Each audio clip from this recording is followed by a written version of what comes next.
Twins are playing a doubleheader today, so it looks like it will be a three-horse race right to the wire.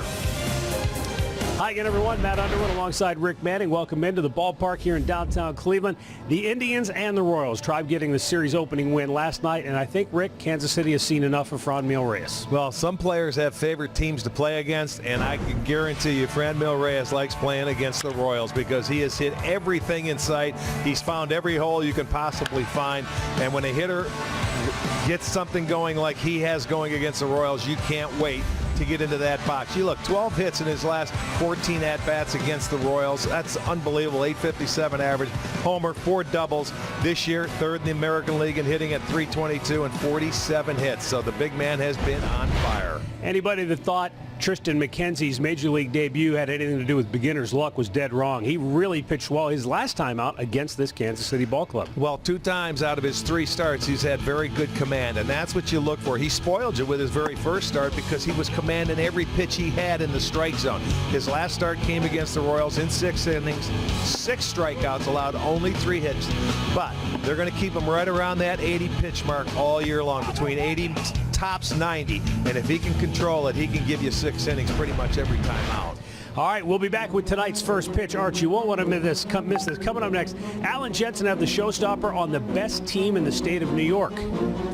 And we'll check in with Andre Knott straight ahead. Cleveland Indians baseball is brought to you by Spectrum Mobile. Spectrum Mobile. Now to take a look at the Nissan starting pitcher for tonight, Tristan McKenzie, who's making his 4th start. 2 out of the first 3 he's had very good location. It's another matchup between Junis and McKenzie tonight. They both started against each other the last time. Tristan came out on top, and he had 6 innings, did not walk anybody, no runs allowed. So he's going to get his crack at home, and this will be his 2nd home start. The starting lineup for Mike Matheny's Kansas City Royals has Whit Merrifield in the leadoff spot once again.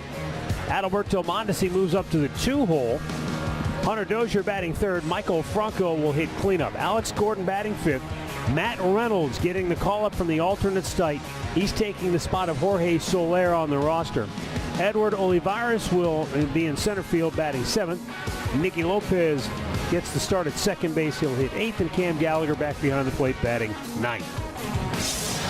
The defense tonight for the Indians is brought to you by your local Spitzer location. It'll be Naylor in left, DeShields back in center field, Naquin over in right. On the infield, Freeman gets the start at 3rd, Lindor at short, Hernandez at 2nd, Santana at 1st, Leon behind the plate. And Mark Carlson will call the balls and strikes. The crew chief, James Hoy at 1st. Mike Estabrook is over at 2nd, behind all those players, and Chad Whitson down at 3rd. Came in his last start against the Indians. He was matched up against McKenzie. Gave up, a couple of runs, and that was a Tyler Naquin 2-run homer on that. He drove in all 5 in that ball game, but not off Junis. He is 0-3 in his last 3 starts against the Tribe. Starting lineup for Sandy Alomar and the Cleveland Indians, presented by Progressive Insurance. Cesar Hernandez leading it off. Mike Freeman in for Jose Ramirez. Frankie Lindor, Carlos Santana, and Franmil Reyes. Tyler Naquin, Josh Naylor, who almost knocked the pitching arm off of Jacob Junis last week in Kansas City. Sandy Leon behind the plate, and Lionel DeShields batting 9th.